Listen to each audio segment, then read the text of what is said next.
In late 1932, the government of Australia did something that sounds like the setup to a bad joke. It sent soldiers armed with military machine guns into the countryside to fight a war. The enemy was not a foreign power. The enemy was a flock of birds. And by every reasonable measure, the birds won. To understand how a real nation ended up losing a real military operation to wildlife, you have to start a few years earlier, with a promise the government made to its own war heroes. After the First World War ended, thousands of Australian soldiers came home. To thank them and to settle the vast interior of the country, the government gave many of them farmland in Western Australia. It sounded generous. It mostly wasn't.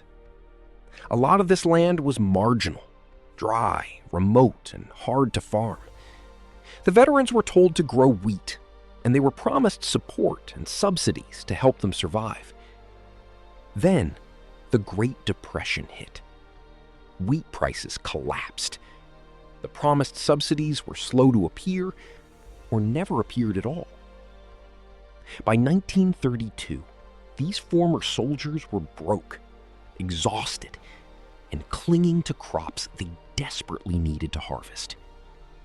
And that is exactly when the emus arrived.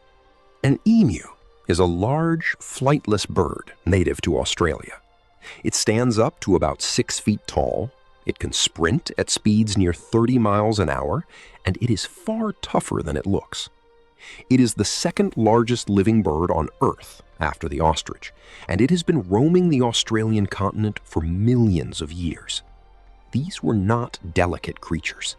They were big, fast, hardy animals, perfectly built for the harsh, dry country. Every year, after their breeding season, emus migrate inland toward the coast in search of water and food. In 1932, around 20,000 of them moved straight into the newly cleared farmland of Western Australia. To the emus, it was paradise. The farmers had created wide open fields with crops to eat and dams full of water. To the farmers, it was an invasion. The emus trampled the wheat, ate what they wanted, and flattened fences as they went. And the broken fences let in rabbits, another plague entirely, making the damage even worse. For men already on the edge of ruin, this was a disaster they could not afford. The farmers, many of them former soldiers, did what former soldiers do. They thought in military terms. They didn't ask for poison or traps or a bounty. They asked the government for machine guns. A group of settlers went to the Minister of Defense, Sir George Pierce, and made their case. The emus were a horde. The men knew how to shoot. Give them the right weapons, and they could solve the problem and protect the harvest. And here is the first detail that sounds invented and isn't. The government said yes. The Minister of Defense agreed to deploy soldiers and machine guns against the birds. There were even practical reasons that appealed to the politicians. It would help the struggling veterans, the army could treat it as target practice, and someone suggested it might make for good publicity. A newsreel cameraman was sent along to film the triumph. They expected a triumph. Command of the operation went to Major G.P.W. Meredith of the Royal Australian Artillery. His force was small. Himself, 2 soldiers, and 2 Lewis guns, light machine guns capable of firing hundreds of rounds a minute, with around 10,000 rounds of ammunition. On paper, it was an overwhelming advantage. 20,000 birds against modern automatic weapons. The plan was simple. Find the emus, line up the guns, and mow them down. The emus had not read the plan. The operation began in early November 1932. The soldiers spotted a group of emus and tried to herd them into range of the guns. But the birds didn't cooperate. They split apart and scattered in every direction. An emu running at full speed, zigzagging across open ground, is a genuinely difficult target. When the soldiers finally opened fire, only a small number of birds went down, and the rest simply ran out of range. The first engagement of the war was, at best, a draw, and the enemy walked away. A few days later came the moment that was supposed to win the war. More than 1,000 emus were spotted moving toward a dam. This was the ambush the soldiers had been waiting for. They waited until the birds were close, set up a Lewis gun, and opened fire into the massive flock. And then the gun jammed. After killing only around a dozen birds, the weapon failed, and the rest of the enormous flock scattered into the bush. 1,000 emus, a machine gun, point-blank range, and the result was 12 dead birds and a jammed weapon. If you were starting to feel sorry for the soldiers, it gets worse. The emus began to behave less like dumb animals and more like a guerrilla army. Major Meredith himself was astonished by it. The huge flocks broke into small bands. Each band seemed to have a lookout, a tall bird that would stand watch while the others fed and sound a warning when the soldiers approached. At the first sign of the machine guns, the groups would scatter, making it almost impossible to hit more than a few at a time. Meredith would later say, with what sounds like real respect, that if his men had the toughness and the maneuverability of these birds, they could face any army in the world. He compared the emus to Zulu warriors and noted that they seemed almost invulnerable, that you could hit them and they would keep running.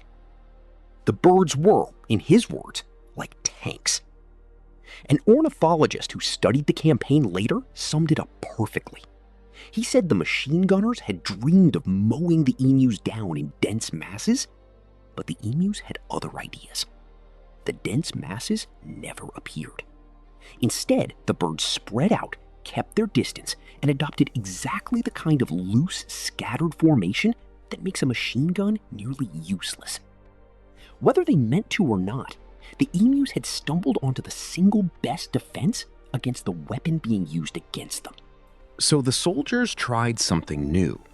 They mounted one of the machine guns on the back of a truck, hoping to chase the emus down and fire on the move. It was a complete failure. The truck could not keep up with the birds, which simply outran it across the open country. And the ground was so rough that the gunner could not aim at anything while bouncing along. At one point, the chase ended when the truck crashed through a farmer's fence. The emus, naturally, escaped unharmed. Day after day, the pattern repeated.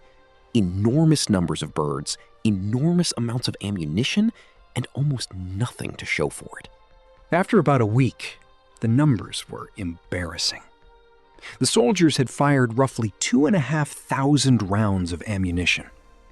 The number of emus actually killed was disputed. Major Meredith offered higher figures, but independent observers suggested the real count might have been only around 50 birds.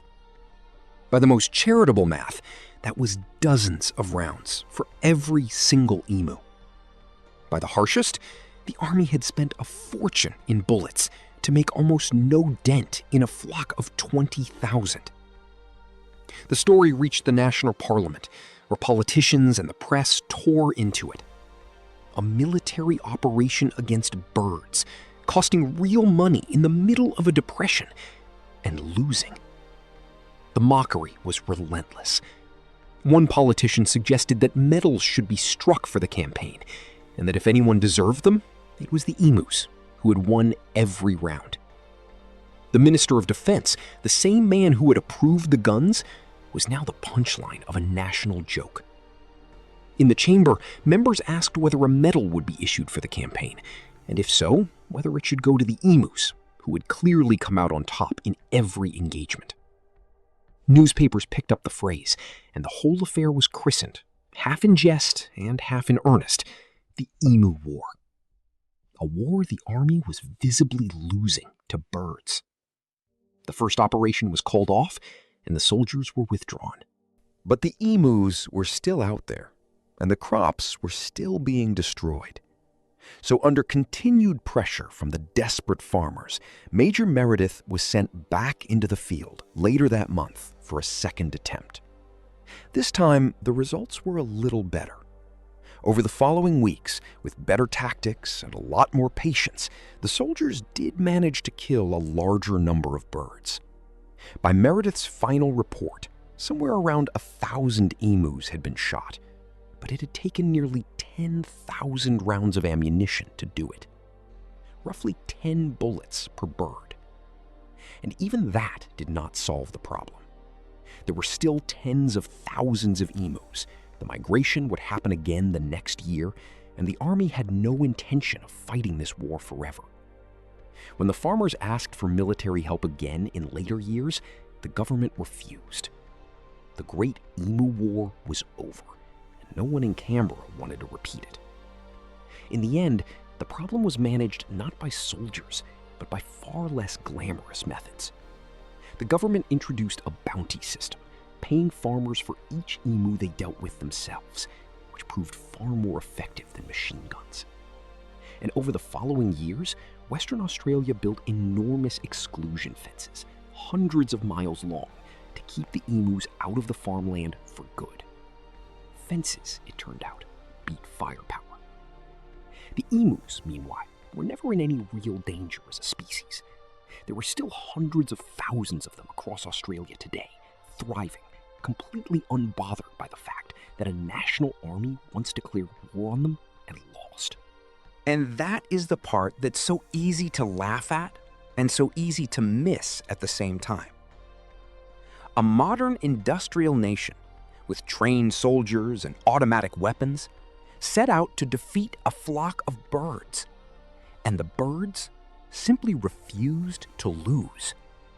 They scattered, they adapted, they outran the trucks, they jammed the narrative, if not always the guns, and they walked away in numbers that made the whole campaign pointless.